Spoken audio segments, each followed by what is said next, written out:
విశాఖను ఎక్కడికో తీసుకువెళ్లాల్సిన అవసరం లేదని, ముందు అప్పుల కోసం పెట్టిన తాకట్ల నుంచి ముఖ్యమంత్రి వైఎస్ జగన్ విడిపిస్తే చాలు, విశాఖను ఎకనామిక్ గ్రోత్ ఇంజిన్ గా మార్చి అభివృద్ధితో పరుగులు పెట్టిస్తామని చెబుతున్న ముఖ్యమంత్రి లూలు మాల్ను ఎందుకు వెళ్లగొట్టారు? హెచ్ఎస్బీసీని ఎందుకు పంపించేశారు? విశాఖ ఐటీకి ఎటువంటి సదుపాయాలు కల్పించకుండా ఎందుకు పడుకోబెట్టారు? స్టీల్ ప్లాంట్ ప్రైవేటీకరణకు అంగీకరించి అనుబంధ సంస్థలను ఎందుకు దెబ్బతీశారు? బంగారు బాతు లాంటి గంగవరం పోర్టులో ప్రభుత్వ వాటాలు ఎందుకు రెండో కంటికి తెలియకుండా కారు చౌకగా అమ్మేశారు? 1700 ఎకరాల కాపులుప్పాడ కొండపైన లక్షల కోట్ల పెట్టుబడులతో డేటా సెంటర్ కాకుండా పిచ్చి మొక్కలు ఎందుకు మొలుస్తున్నాయి వంటి వాటికి ముందు ముఖ్యమంత్రి సమాధానం చెప్పాలి. 31 మంది ఎంపీలు ఉండి కేంద్ర ప్రభుత్వం ఇస్తానన్న రైల్వే జోన్కు భూములు అప్పగించలేదని, అసమర్థత, అవినీతి ప్రభుత్వానికి నేతృత్వం వహిస్తున్న జగన్ విశాఖను అంతర్జాతీయ స్థాయికి తీసుకువెళ్తానంటే హాస్యాస్పదంగానే ఉంది. మీ యొక్క ఫార్మా కంపెనీ యజమానికి మీ తొత్తుకి దారాదత్తం చేశారు. ఎన్సీసీ భూముల్ని మీ మంత్రి కొట్టు సత్యనారాయణ సంస్థకి రాయించేశారు. ఆఖరికి రామారెడ్డి స్టూడియోని రియల్ ఎస్టేట్ వ్యవహారంగా మీరు వాటాలు పంచుకున్నారు. విస్తన్నపేటలో మీకు వాటాలు అందలేదా ముఖ్యమంత్రి గారు? ఇంకా ఏం మిగిలించారని చెప్పి విశాఖను ఉత్తరిద్దామని చెప్పి విశాఖలో కూర్చొని పరిపాలిస్తామంటున్నారు. మీరు వేల కోట్ల రూపాయలు ఆస్తుల్ని కూడగట్టి సియాసెట్ నిబంధన తొంగలో తొక్కి సముద్ర తీర ప్రాంతం అంతా కూడా వైసీపీ నాయకులు కబ్జా చేయలేదా? ఇంకా నిన్న ఇవాళ ముఖ్యమంత్రి అంటారు ఐకానిక్ సచివాలయం కడతారట. ఐకానిక్ సచివాలయం కట్టడానికి ఒక బస్ బేని, ఒక ఫ్లోటింగ్ మినిస్ట్రీ కట్టలేటువంటి అసమర్థుడు ఐకానిక్ సచివాలయం కడతారా? ఇన్నోవేషన్ సెంటర్ కడతారంటున్నారు. ఉన్న ఇన్నోవేషన్ సెంటర్లో ఉన్న కంపెనీలు కాస్త తరివేశారు, ప్రభుత్వ భవనానికి ఇచ్చేశాడు. ఇంకా కొత్తగా ఏంటి కడతారండి ఇన్నోవేషన్ సెంటర్? నాలెడ్జ్ ఇన్స్టిట్యూట్ పెడతారంటాడు. 5 ఏళ్లలో నిరుద్యోగులు బాగా పెంచేసి ఇప్పుడు ఇన్నోవేటివ్ నాలెడ్జ్ ఇన్స్టిట్యూట్ పెట్టి ఎవరికి మీరు నాలెడ్జ్ చెప్తారు? నిరుద్యోగులు ఇవాళ రాష్ట్ర వ్యాప్తంగా పెంచేసిన ఘనత ఈ జగన్మోహన్ రెడ్డిది కాదా? అబద్ధాలు ఆడడానికి ఒక అర్థోబద్ధం ఉంటుంది. ఉత్తరాంధ్ర ప్రజలు మంచివారు కాబట్టి, అమాయకులు కాబట్టి జగన్మోహన్ రెడ్డి నోటికి చూసినట్టు ఏది మాట్లాడుతుంటే అది వింటారనుకోవడం ఆయన అవివేకం. మనం చూసాం కొత్తగా స్టేడియం నిర్మిస్తారట. ఉన్న స్టేడియం ఏమిచ్చి ప్రైవేట్ వ్యక్తులు కట్టబెట్టేసి ప్రైవేట్ వ్యక్తులకు ఇచ్చేసి కొత్తగా స్టేడియం కడతాడు ఈయన. విశాఖలోని ఎంపీ భార్యకి బిడ్డకి ఇవాళ భద్రత లేదు, వాళ్ళకే రక్షణ కరువైపోయింది. తహసీల్దార్ని రియల్ ఎస్టేట్ వ్యవహారంలో హత్య చేశారు. గతంలో కంటే ఇప్పుడు విపరీతంగా దొంగతనాలు, దోపిడీలు, హత్యలు పెరిగిపోయి ఇంత జరుగుతున్నా జగన్మోహన్ రెడ్డి నిమ్మకి నీరెత్తినట్టున్నారు. ఇంకా జగన్ వస్తే విశాఖకి హత్య రాజకీయాలు విరాజాండం చేస్తాయి. విశాఖ వాసులు, ఉత్తరాంధ్ర వాసులు భయభ్రాంతులకు గురవుతారు. ఈ జగన్ కపట నాటకాన్ని ఉత్తరాంధ్ర ప్రజలు గుర్తుపెట్టుకోవాలి. బీసీ నాయకుల మీద, ఎస్సీ నాయకుల మీద కక్ష సాధింపు చర్యలు చేశారు. మాస్కడిని పాపానికి సుధాకర్ని అనేటువంటి వైద్యుడిని బలిగొన్నారు. వీళ్ళ విశాఖ వచ్చి విశాఖ వాసుల్ని, ఉత్తరాంధ్రని ఉద్ధరించేది. అసలు మేము ఒకటే అడుగుతున్నాం, ఇంకా విశాఖలోని ఈ జగన్మోహన్ ప్రభుత్వం కానీ, జగన్మోహన్ అన్నయ్య గారు కానీ ఏమి దోచుకోవడం మిగిలిందని చెప్పి అడుగుతా ఉన్నాం. ఏం వైజాగ్ విజన్ కాదు, విజన్ విజయవాడని, విజన్ కర్నూలని ఎందుకు పెట్టలేదు జగన్మోహన్ రెడ్డి గారు? మీరు ఆయనకి ఇష్టమైన కడపని కడప విజన్ గా ఎందుకు పెట్టలేదు? విజన్ వైజాగ్ ని ఎందుకు ఇవ్వాలా జగన్మోహన్ రెడ్డి 5 ఏళ్ల తర్వాత ఎన్నికలు సమీపిస్తున్న తరుణంలో దేనికి ఇప్పుడు విజన్ వైజాగ్ గుర్తుకొచ్చింది? కేవలం విశాఖలో ఉన్నటువంటి జగన్మోహన్ రెడ్డి 25,000 కోట్ల రూపాయల ఆస్తులు ఏదైతే కూడబెట్టాడో వాటిని కాపాడుకోవడానికి, ఇక్కడ వాళ్ళ అన్యాయాలు దోచుకున్నవి దాచుకోవడానికి ఇక్కడ బాగా వేయాలనుకోవడం ఈ జగన్ దుర్మార్గమైనటువంటి ఆలోచన. ఉత్తరాంధ్ర జిల్లాలో తూర్పు కాపులు అధికంగా ఉన్న నియోజకవర్గంలో ఆ సామాజిక వర్గానికి చెందిన అభ్యర్థులకే ప్రధాన రాజకీయ పార్టీలు టికెట్లు ఇవ్వాలని డిమాండ్ చేస్తూ ఈ సమావేశానికి ముఖ్య కారణం ఉత్తరాంధ్ర జిల్లాలో తూర్పు కాపులు అత్యధికంగా ఉండే నియోజకవర్గాల్లో ప్రధాన పార్టీలు ఎమ్మెల్యే మరియు ఎంపీ టికెట్లను తూర్పు కాపులకు కేటాయించాలని డిమాండ్ చేయడం జరిగింది. ఈ సమావేశంలో రాష్ట్ర తూర్పు కాపు సంక్షేమ సంఘం ఉపాధ్యక్షుడు మజ్జి అప్పారావు ఈ సందర్భంగా మాట్లాడారు. ఉత్తరాంధ్ర జిల్లాలో దాదాపు 17 నియోజకవర్గాల్లో తూర్పు కాపులు అత్యధిక ఓటర్లని, తూర్పు కాపుల మనోభావాలను గౌరవించి రాబోయే సార్వత్రిక ఎన్నికల్లో వారి యొక్క అభ్యర్థులుగా తూర్పు కాపులను ప్రకటించాలని డిమాండ్ చేశారు. విశాఖ జిల్లాలో తూర్పు కాపులు క్రియాశీలక పాత్ర పోషించే పెందుర్తి, అనకాపల్లి, భీమిలి, చోడవరం, మాడుగుల, అదేవిధంగా విజయనగరం జిల్లాలో విజయనగరం నియోజకవర్గాల్లో తూర్పు కాపులకు కేటాయించాలని, లేని పక్షంలో తూర్పు కాపుల తీవ్ర వ్యతిరేకతను బలి కావాల్సి ఉంటుందని ప్రధాన పక్షాలను వారు హెచ్చరించారు. ఈ విశాఖపట్నం జిల్లాలో తూర్పు కాపులు ఎక్కువ మంది ఉన్నారు. ప్రత్యేకించి భీములపట్నంలో తూర్పు కాపులు ఎక్కువగా ఉన్నందున అక్కడ తూర్పు కాపులకి ముఖ్యమైనటువంటి పార్టీలు తూర్పు కాపులకి కేటాయించాలని ముఖ్యంగా కోరుతున్నాము. మరి అదేవిధంగా ఉత్తరాంధ్రలో విజయనగరం జిల్లాలో కూడా తూర్పు కాపులు అతి ఎక్కువగా ఉన్నారు. మరి అదేవిధంగా ప్రతి ఒక్కరికి కూడా మరి తూర్పు కాపులకి ప్రాధాన్యత ఉన్నటువంటి నియోజకవర్గాల్లో తూర్పు కాపులకి ఏ పార్టీ అయినా ఇవ్వక తప్పదని మేము రాష్ట్ర తూర్పు కాపు సంక్షేమ సంఘం తరఫున మేము మాట్లాడుతున్నాం. ఎందుకంటే ఏదో ఎక్కడుండో ఏ ఇతర జిల్లాల నుండి వచ్చినటువంటి నాయకులకి ఇవ్వడం అది కరెక్ట్ కాదు. మా సంక్షేమ సంఘం తరఫున ఏకదాటిగా మా తూర్పు కాపులకు ఇచ్చేటట్టుగా అయితే మేము గెలిపించి మీ అధ్యక్షుల వాళ్ళకి, రాష్ట్ర అధ్యక్షుల వాళ్ళకి మీరు అప్పచెప్పగలిగే శక్తి, ధైర్యం ఉన్నటువంటి తూర్పు కాపుల్లో ఆ సమర్థత ఉండేదని మా సంఘం తరఫున చెప్తున్నాం. దయచేసి మీరు అర్థం చేసుకొని ఈ విషయాలని ప్రభుత్వం దృష్టికి మరి పార్టీ నాయకులకి చేరేటట్టు చేస్తారని ఈ ప్రెస్ అందరినీ కోరుతూ ఇక్కడ ఈ ప్రెస్ క్లబ్ లో ముఖ్య ఉద్దేశంతో పెట్టడం జరిగింది. మరి మిగిలిన విషయాలు మా కార్యదర్శి గారు, రాష్ట్ర కార్యదర్శి చెప్తారు.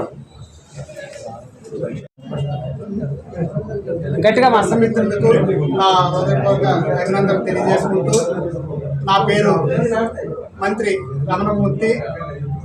నేను తూర్పు కాపు సంక్షేమ సంఘం రాష్ట్ర కార్యదర్శి. మా సొంత ప్లేస్ చీరుపల్లి.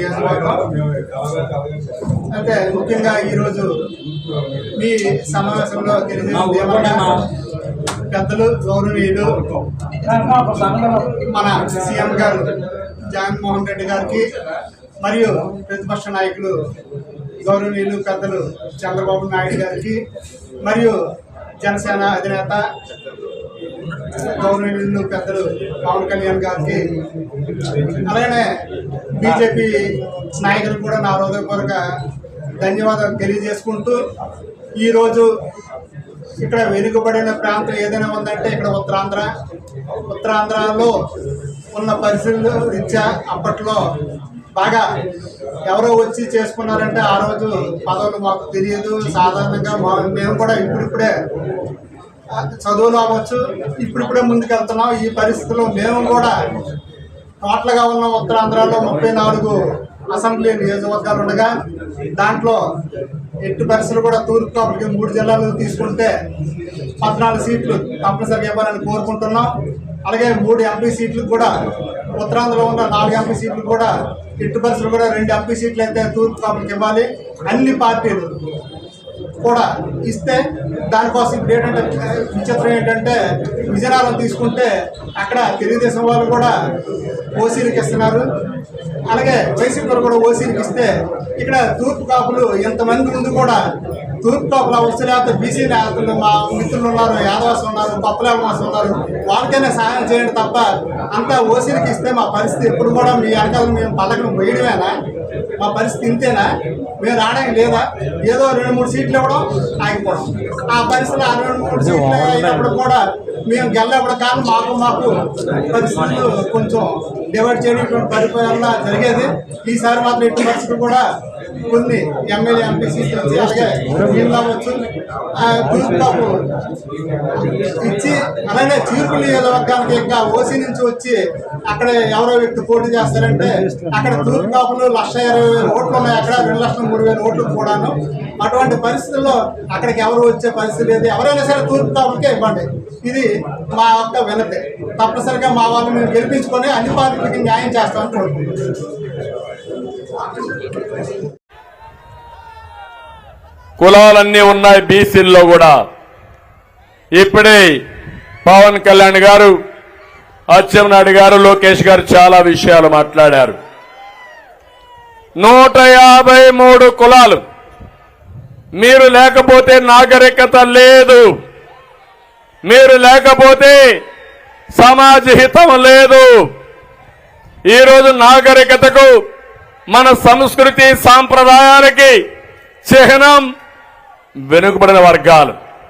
ఒక విషయం మీరు ఆలోచిస్తే, రజకులున్నారు, రజకులు బట్టలు దొక్కపోతే మనం ఇంత బాగా కనపడే పరిస్థితి రాదు, ఈ మీటింగ్కి వచ్చే పరిస్థితి కూడా లేదు. అలాంటి రజకులకు ఇబ్బంది ఉన్నాయి. అందుకే ఎప్పటి నుంచో కోరారు ఎస్సీ జాబితాలో పెట్టమని. తప్పకుండా కేంద్రంతో ఒత్తిడి పెంచి సాధించే వరకు మీకు అండగా ఉంటామని మరొకసారి హామీ ఇస్తున్నాం. అదే మాదిరిగా చెరువులు, దోబీ ఘాట్లపై మీకు హక్కులుండేటివి, అవి కూడా తీసేశారు. ఇస్త్రీ పెట్లు ఇవ్వడం తీసేశారు. టీటీడీ దేవాలయాలు, ఆసుపత్రుల్లో మీకే కాంట్రాక్టులు ఉండేటివి. ఇలాంటి చాలా పోయే పరిస్థితి వచ్చాయి. దోబీ ఘాట్లకు 200 యూనిట్లు కరెంటు ఉచితంగా ఇస్తే దాన్ని కూడా దెబ్బతీశారు. నేను ఒకటి హామీ ఇస్తున్నా, ఈ విధంగా కోరబ, యాదవులకైతే డైరీ పరిశ్రమలకు ప్రోత్సాహాలు ఇచ్చాం, అవి కూడా తీసేశారు. బంజర భూముల్లో పశువులు మేపుకోవడానికి 559 జీవో ఇస్తే దాన్ని అమలు చేసే పరిస్థితి లేదు. వారికి అందరికీ నేను హామీ ఇస్తున్నా, తప్పకుండా మీ జీవితాల్లో వెలుగు తీసుకురావడానికి ఏం చేయాలో చేస్తామని యాదవులకు హామీ ఇస్తున్నా.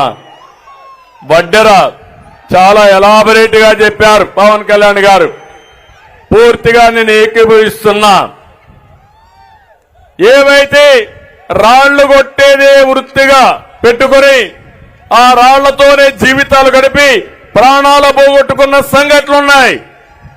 అలాంటి వారికి ఆ రాళ్లు కొట్టుకునే హక్కు పోగొట్టారంటే ఏమనాలని అర్థం కావడం లేదు. తప్పకుండా వడ్డీలకి న్యాయం చేసే బాధ్యత ఎస్టీలుగా చేర్చాలని ఎప్పటి నుంచో అడుగుతున్నారు. ఇది సాధించి తీరాలి. దీనికోసం పూర్తిగా మేము మద్దతుగా ఉంటామని వడ్డీ కులానికి హామీ ఇస్తున్నా.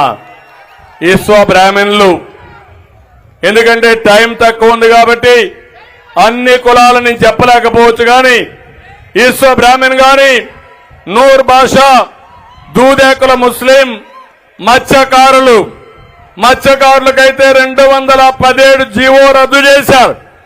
మళ్లీ హామీ ఇస్తున్నాం, 217 జీవోని మళ్ళా తీసుకొచ్చే బాధ్యత తెలుగుదేశం, జనసేన తీసుకుంటాం. ఇవే కాకుండా చేనేత, ఈ నియోజకవర్గంలో చేనేత ఎక్కువగా ఉన్నారు, చాలా ఇబ్బందుల్లో ఉన్నారు. వాళ్ళు నేసే వస్త్రాలపైన జీఎస్టీ వేశారు, అనేక విధాలుగా ఇబ్బంది చేశారు. 217 జీవో రద్దు చేస్తాం. పాత జీవో ఉండేది, దాన్ని కావాలని ఇచ్చేశారు. ఇది ముఖ్యంగా మత్స్యకారుల కోసం. ఇంకో పక్క మీరు చూస్తే చేనేత కోసం వాళ్ళు నేసే వస్త్రాలపైన జీఎస్టీ క్యాన్సిల్ చేసి పూర్తిగా ఆదుకునే బాధ్యత తీసుకుంటాం. నాయి బ్రాహ్మణ్ గాని, కుమ్మర, మేదరి, గీత కార్మికులు, వాల్మీకి బోయ, అరటిక, ఎంబీసీ, పాల ఏకిరి, నగరాలు, కృష్ణ బలిజ, పూసల,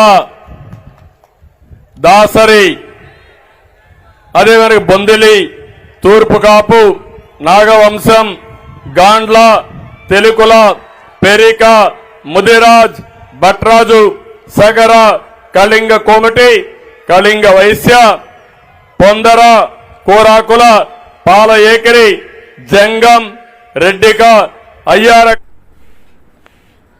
లోకేష్ ప్రసంగిస్తుండగా చూస్తూ ఉండిపోయిన పవన్. జయహో బీసీ సభలో నారా లోకేష్ అదిరిపోయే ప్రసంగం. లోకేష్ ప్రసంగం చేస్తుండగా ఈలలు కేకలతో హోరెత్తించిన జనం. లోకేష్ మాట్లాడుతున్నంతసేపు అలాగే చూస్తూ ఉండిపోయిన పవన్. యువత ప్రసంగిస్తుండగా అలా చూస్తూ ఉండిపోయిన పవన్. యువనేత స్పీచ్కి పవన్ ఫిదా అయిపోయారంటున్న టీడీపీ శ్రేణులు. మునుపటితో పోలిస్తే లోకేష్ ప్రసంగంలో చాలా మార్పులు. పంచులు, ప్రాసలు, డైలాగ్స్తో దుమ్ము రేపే స్పీచ్ ఇచ్చిన లోకేష్. భరోసా. బీసీ అంటే ఒక బాధ్యత, బీసీ అంటే ఒక భవిష్యత్తు. బీసీలు బలహీన వర్గాలు కాదు, బలమైన వర్గాలను చేసి చూపించిన ఘనత విశ్వవిఖ్యాత నట సార్వభౌమ స్వర్గశ్రీ నందమూరి తారక రామారావు గారిది. ఆనాడు ఎంతో మంది బీసీ కుర్రోళ్ళకి అవకాశం ఇచ్చి చిన్న వయసులో మంత్రి వర్గానికి తీసుకొచ్చిన ఘనత అన్న ఎన్టీఆర్ది. అంతేకాదు, అన్న ఎన్టీఆర్ తర్వాత చంద్రబాబు నాయుడు గారు కూడా పెద్ద ఎత్తున ఆనాడు బీసీ సోదరుల్ని ప్రోత్సహించారు. అందుకే ఎప్పుడు లేని విధంగా ఇప్పుడు బీసీ సోదరులను ఉపకులాల వారిగా సాధికార సమితిలు ఏర్పాటు చేశాం. దానికి ఒక కన్వీనర్ ఏర్పాటు చేశాం. ఉపకులాల వారిగా బీసీ సోదరులు ఎదుర్కొంటున్న సమస్యలు నేరుగా తెలుసుకునే లక్ష్యంతో ఈ రోజు ఆ సంస్థలు ఏర్పాటు చేశాం. అంతేకాదు, ఉపకులాల వారిగా రాబోయే రోజుల్లో పెద్ద ఎత్తున యువ నాయకత్వాన్ని ప్రోత్సహించే లక్ష్యంతో తెలుగుదేశం పార్టీ ముందరికెళ్తుందని ఈ సభాముఖంగా బీసీ సోదరులు కూడా తెలుపుతున్నా. అంతేకాదు, బీసీ సోదరులందరూ మనం ఆలోచించాలి. స్థానిక సంస్థల్లో 34% రిజర్వేషన్ మనకు ఉందంటే దానికి కారణం ఆ పసుపు జెండా తెలుగుదేశం పార్టీ. బీసీల కోసం సప్లాన్ ద్వారా 36,000 కోట్ల రూపాయలు ఖర్చు పెట్టిన party Telugu Desam party. BC corporation కి 3,000 కోట్ల రూపాయల నిధులు కేటాయించి 4,20,000 మంది మన బీసీ సోదరుల నుంచి పేదరికం నుంచి బయటికి తీసుకొచ్చిన పార్టీ తెలుగుదేశం పార్టీ. ఆదరణ పథకానికి 1,000 కోట్ల రూపాయలు కేటాయించి పన్నిమోట్లు కూడా అందజేసిన పార్టీ మన party Telugu Desam party. Best available schools, skill development, study circles, విదేశీ విద్య లాంటి అనేక సంక్షేమ కార్యక్రమాలు తీసుకొచ్చిన జెండా మన పసుపు జెండా. చేనేత సోదరులకి, మత్స్యకారులకి, కల్లు గీత కార్మికులకి 50 సంవత్సరాల్లోనే పెన్షన్ కూడా ఇచ్చిన పార్టీ తెలుగుదేశం పార్టీ. ఆనాడు మన ప్రభుత్వ అధికారంలో ఉన్నప్పుడు కేంద్రంలో ఏకంగా బీసీ సోదరుల కోసం ఒక మినిస్ట్రీ ఉండాలని ఆనాడు తీర్మానం కూడా చేసిన పార్టీ మన పార్టీ. కానీ ఈ సైకో జగన్ ముఖ్యమంత్రి అయిన తర్వాత బీసీ సోదరులకి వెన్నుపోటు పొడిశాడు. ఆనాడు ఏకంగా బీసీ సోదరులు వెన్నుముక్క అన్న వ్యక్తి ఈ రోజు బీసీ సోదరులు వెన్నుముక్క ఈ రోజు ఇరగొట్టాడు. స్థానిక సంస్థలో 10% రిజర్వేషన్ తగ్గించి 16,000 మంది బీసీలకి ఏకంగా పదవులు దూరం చేశాడు. అంతేకాదు, ఈ రోజు మనందరం చూస్తే 8,000 ఎకరాల బీసీ సోదరుల అసైన్ ల్యాండ్ ని వెనక్కి తీసుకున్న పార్టీ ఈ వైకాపా పార్టీ. ఆదరణ పథకం రద్దు చేశారు. ఆనాడు ఆదరణ పథకం కింద మన బీసీ సోదరులు 10% డబ్బులు కడితే కనీసం ఆ డబ్బులు ఈ రోజు రిటర్న్ ఇచ్చే పరిస్థితుల్లో లేరు. ఇంకా బీసీ కార్పొరేషన్ నిధులు లేవు. 56 కార్పొరేషన్ ఏర్పాటు చేసిన చంకలు గుద్దుకున్న వ్యక్తులు ఈ రోజు ఏకంగా కార్పొరేషన్ చైర్మన్ కి కుర్చీ గాని టేబుల్ ఇచ్చే బీసీ డిక్లరేషన్ విడుదల చేసిన చంద్రబాబు పవన్ కళ్యాణ్ 10 అంశాలతో బీసీ డిక్లరేషన్ విడుదల. బీసీలకు 50 సంవత్సరాలకే పెన్షన్ అమలు చేస్తాం. 5 పెన్షన్లని నెలకు 4,000కు పెంచుతాం. ప్రత్యేక రక్షణ చట్టం జగన్ పాలనలో 300 మందికి మాటిస్తున్నా, చేసి చూపిస్తా. జగన్ పాలనలో బీసీలకు అడుగడుగున అన్యాయం. నా పాదయాత్రలో బీసీల సమస్యలు తెలుసుకున్నా. చేనేతలకు ఇచ్చే అనేక పథకాలని వైసీపీ సర్కారు రద్దు చేసింది. ఓడిన మంగళగిరిలోనే ఉన్న అనేక కార్యక్రమాలు చేపట్టా. మంగళగిరికి ఇచ్చిన హామీలేవి వైసీపీ నిలబెట్టుకోలేదు. శ్రీ లోకేష్ గారికి, తెలుగుదేశం పార్టీ అధ్యక్షులు అచ్చెన్నాయుడు గారికి, వేదిక పైనున్న మహిళా నాయకురాళ్ళందరికీ, తెలుగుదేశం మహిళా నాయకురాళ్ళకి, జనసేన మహిళా నాయకులు ప్రతి ఒక్కరికి పేరు పేరున హృదయపూర్వక నమస్కారం. వైఎస్ జగన్ అధికారంలోకి రాగానే, అధికారంలోకి వచ్చిన మొదటి 3 నెలల్లో పొట్టకొట్టింది బీసీలు పొట్టే కొట్టాడు. 30 లక్షల పైచిలకు భవన నిర్మాణ కార్మికులు పొట్టకొట్టాడు ఈ 10 మనిషి. వచ్చి రాగానే ఏలూరులో 2019 ఎన్నిక ఆ రోజున వైసీపీ అండగా ఉంటామని చెప్పి బీసీలు డిక్లరేషన్ ఇచ్చి దాంట్లో ఏ ఒక్కటి కూడా నిలబెట్టుకోకుండా అందరూ నమ్మి ట్రెడిషనల్ టీడీపీ పార్టీని నమ్మి చాలా మంది వైసీపీకి వెళ్ళడం వల్ల వచ్చి రాగానే ఎవరైతే వెన్నంటే ఉన్నారో వారినే దెబ్బకొట్టాడు. ఊహించుకుని 30 మంది పైచిలకు భవన నిర్మాణ కార్మికులు ఆత్మహత్యలు చేసుకున్నారు. అందరికీ చెందాల్సిన ఇసుక, ఒడ్డెరు కులాలు వీళ్ళందరికీ చెందాల్సినవి కాంట్రాక్టులు కానీ, ఇసుక రీచ్లు కానీ, క్వారీలు కానీ ఇవన్నీ ఒక కంపెనీ కట్టబెట్టేశారు. మన వైఎస్ జగన్ చేసిన దాంట్లో ముఖ్యంగా వైసీపీ ప్రతిపక్ష నేతగా ఉన్నప్పుడు బీసీల గర్జన పేరు మీద ఏలూరులో ప్రత్యేకమైన సభ నిర్వహించి చాలా హామీలు ఇచ్చారు. బీసీలకి ఏటా జగన్ చెప్పింది, బీసీలకి ఏటా 15,000 కోట్ల రూపాయల చొప్పున కేటాయిస్తామని చెప్పారు. 5 ఏళ్లలో 75,000 కోట్ల రూపాయలు బీసీల సంక్షేమానికి కేటాయిస్తామని చెప్పాడు. వాస్తవానికి 0. బీసీ కేటగిరీల్లో అన్ని కులాలకి 153 కులాలను గుర్తించమని బీసీ సంఘాలందరూ కోరుకుంటా ఉంటారు. దాన్నే కుదించి 139 కార్పొరేషన్లు పెడతామని చెప్పి దానిని 53 కార్పొరేషన్లు కుదించి 56 కార్పొరేషన్లు కుదించి వాటికి కుర్చీలు కూడా లేని పరిస్థితి. బడ్జెట్ 0. వైఎస్ఆర్ చేయూత పథకం కింద 45 ఏళ్లు నిండిన ప్రతి మహిళకి 75,000 అందిస్తామని చెప్పారు. బీసీ మహిళలకి పథకం అందుతున్న లబ్ధిదారుల్లో చాలా వరకు కోత పడతా ఉంది. శాశ్వత ప్రాతిపాదికన బీసీ కమిషన్ ఏర్పాటు చేస్తామని చెప్పారు. ప్రత్యేక బీసీ కమిషన్ ఊసేలేదు. బడ్జెట్లో 3వ వంతు బీసీలు కేటాయిస్తామని చెప్పారు. అది పూర్తిగా విస్మరించారు. ఇందాక బీసీ డిక్లరేషన్ చూస్తున్నప్పుడు బీసీ ప్రత్యేక రక్షణ చట్టం చూడగానే నాకు ఒకటే గుర్తొచ్చింది. వైసీపీ పాలన వచ్చినప్పటి నుంచి దాదాపు 23 నుంచి 26 వేల మంది బీసీల పైన కేసులు పెట్టారు. 300 మంది బీసీలని చంపేశారు.